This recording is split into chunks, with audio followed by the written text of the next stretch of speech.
தேவையில்லை, நம்ம வீட்டிலேயே நம்ம ரெடி பண்ணிடலாம். ஸோ இப்போ வந்து மேலே இருக்கக்கூடிய ஹோலில் இந்த வளையலை நான் மாட்டி விட்டுறேன்.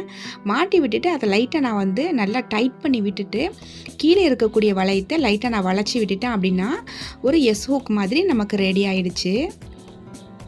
இப்போ வந்து இது ஃபுல்லாமல் இப்போ நான் மாட்டிட்டு காட்டுறேன். இப்போ பாருங்கள், ஃபுல்லாக எஸ் ஹூக் நம்ம மாட்டி விட்டுட்டோம். நமக்கு சூப்பரான ஒரு ஆர்கனைசர் ரெடி ஆயிடுச்சு. அண்ட் இதில் நம்ம வந்து ஈய வளையலை தான் மாட்டி வச்சுருக்கோம். அதனால் நல்லாவே வெயிட் தாங்கும். அதனால் எந்த ஒரு பயமே இல்லை. ஸோ இப்போ பாருங்கள், நம்ம வந்து இதை எடுத்துகிட்டு அந்த பாத்திரம் இருக்கக்கூடிய அந்த ஸ்டாண்டில் அடிப்பகுதியில் நான் மாட்டி வச்சிடுறேன். ஸோ நீங்கள் அடிப்பகுதியில் நீங்கள் மாட்டலாம். எனக்கு வந்து பைப்பு இருக்குது, அதனால நான் அடியில் மாட்டலை, நான் சைடில் தான் மாட்டிக்கிறேன். இப்போ வந்து என்னோடய கப்ஸ் எல்லாத்தையுமே இதில் நான் வந்து மாட்டி விட்டுறேன். ஸோ இப்போ வந்து லெஃப்ட் சைடு இதை நான் மாட்டிட்டேன்.